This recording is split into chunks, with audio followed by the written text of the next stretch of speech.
Car public wise चॅनलमध्ये आपले स्वागत।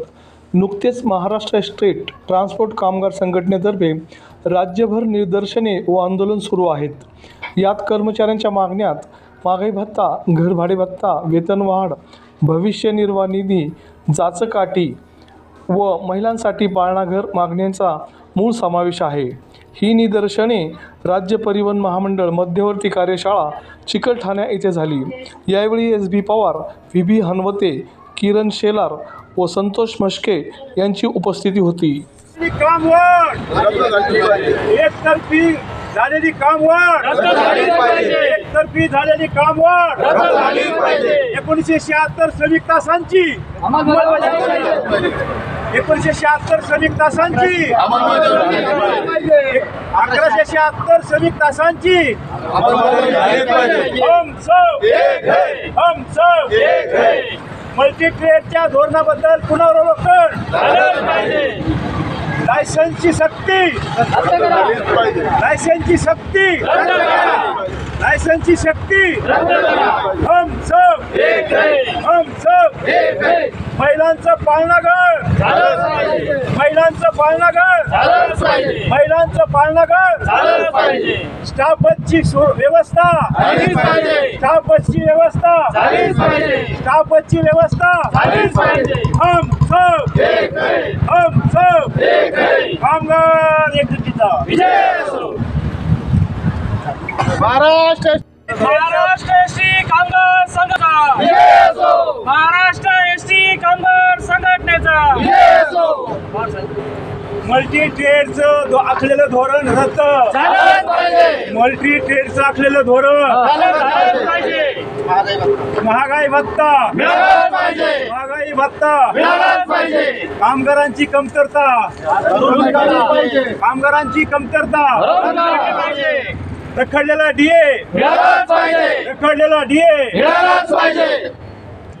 एसटीची स्पेअर पार्टची पूर्तता झालीच पाहिजे। एसटी बसच्या स्पेअर पार्टची पूर्तता झालीच पाहिजे। प्रवासी भाडेवाढ 5 रुपयाच्या पटीत झालीच पाहिजे। प्रवासी भाडेवाढ 5 रुपयाच्या पटीत झालीच पाहिजे। हम सब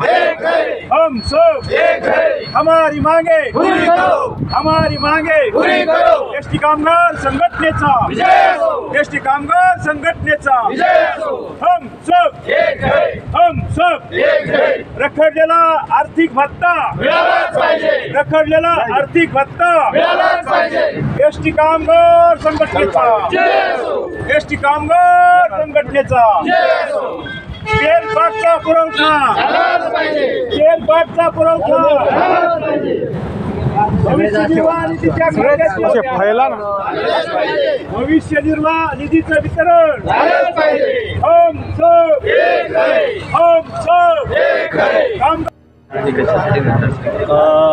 आमच्या प्रमुख मागण्या ह्या आहेत की राज्य सरकारच्या बरोबर कामगार संघटनेची बैठक झालेली आहे। बैठक होऊन मसुदा तयार झालेला आहे। 4 हप्ते शिंदे सरकारच्या काळामध्ये आम्हाला वितरित करण्यात आलेले आहे। मात्र ह्या महिन्यापासून जे आमचे रखडलेले पुढचे जे कंटिन्यू करणं नितांत गरजेचं होतं ते हप्ते आता कंटिन्यू होत नाही आहेत। ह्या महिन्यापासून ते हप्ते बंद होत आहेत आणि त्यामुळे कामगारांचं जे काही वेतनपत्रिका आहे त्या वेतनपत्रिकेवर फार मोठा आघात होत असतो आणि अशा मनस्थितीमध्ये, नकारात्मक मनस्थितीमध्ये कामगारांचा जो असंतोष आहे तो उफाळून येत आहे।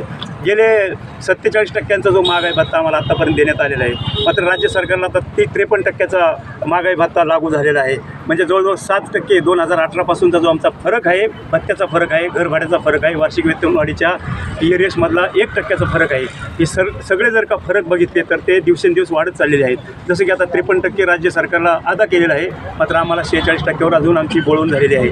आमचं म्हणणं हेच आहे की तत्काळ राज्य सरकारला ज्या ज्या प्रकारचे वेतनवाढीच्या जे फरकासह त्यांना देण्यात येत असतात, अदा केले जातात, तेच आम्हाला त्यांच्या धर्तीवर ST महामंडळातल्या प्रत्येक राज्यभर कर्मचाऱ्यांना त्यांचे जे अदा देणं आहे ते देणं वेळेवर झालं तर कामगारांचा संतोष आहे तो शमला जातो आणि जी काही प्रवाशांची आमची ने-आण आहे त्या प्रवाशांची ने-आण कामगारांकडून सकारात्मक होते आणि विना अपघात होत असते. आणि म्हणून आमची हीच मागणी आहे की एस टी बसेस ही चांगली तंदुरुस्त पद्धतीने असावी, त्याचं मेंटेनन्स होऊ नये, ब्रेकडाऊन होऊ नये, नवीन चॅसेस पुरवठा व्हावा. आणि मध्यवर्ती कार्यशाळेमध्ये जी एकतर्फी 1176 आमची श्रमिक तास होते त्याला एकतर्फीच प्रशासनाने परिपत्रक काढून ते 976 केलेले आहे.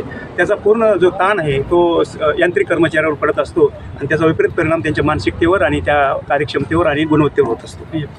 आज आंदोलन करण्यापूर्वी तुम्ही परिवहन मंत्री किंवा संबंधित अधिकाऱ्याशी काही चर्चा वगैरे केली का? परवाच आमच्याकडे पालकमंत्री माननीय शिरसाट साहेब आले होते आणि त्यांच्याकडे सुद्धा आम्ही ह्याच प्रकारची मागणी केली की आम्ही 5 तारखेला आमचे राज्यभर निदर्शनं होत आहेत. पालकमंत्री यांना त्यांनी आपण मध्यस्थी करावी आणि आम्हाला आशा आहे की त्याच्या निदर्शनाचं स्वरूप उग्र होऊ नये म्हणून आपण मध्यस्थी करून जो आमचा कमीत कमी थकलेला जो हप्ता आहे तो चालू करावा आणि जे आमचे DAचा जो रक्कम आहे ती रक्कम फरकसं आम्हाला अदा करण्यात यावी असं त्यांना सांगितलेलं आहे. कधीपासून थकलेलं आहे?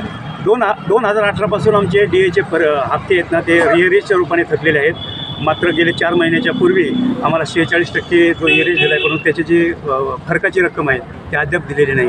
फरकाची रक्कम जरी तशी ठेवली तरी आमचं म्हणणं आहे ते आम्ही समजून घेऊ शकतो, कारण तो जो तिजोरीवर पडणारा भार आहे तो आम्ही समजू शकतो. मात्र आता 53% महागाई भत्त्याचा जो वाढ राज्य सरकारी कर्मचाऱ्यांना केलेली आहे त्याप्रमाणे आमची तात्काळ करावी ही आमची विनंती आहे. राज्यभरातील किती कर्मचारी या लाभापासून वंचित आहे? जवळजवळ 1 लाख कर्मचारी, ड्रायव्हर आहेत, कंडक्टर आहेत, यांत्रिक कर्मचारी आहे, सुपरवायझर, अधिकारी, सर्व महामंडळाचा पूर्ण स्टाफ अगदी सेंट्रल ऑफिसपासून तर डेपो लेवलच्या कर्मचाऱ्यांपर्यंत अगदी स्वीपरपर्यंत सर्व या आर्थिक लाभांपासून उपेक्षित आणि वंचित आहेत. आज तुमचं निदर्शनं झालेत, पुढचं आंदोलनाचा पवित्रा काय असणार? नाही, आता जर याचं जर आता अधिवेशन चाललेलं आहे राज्य सरकार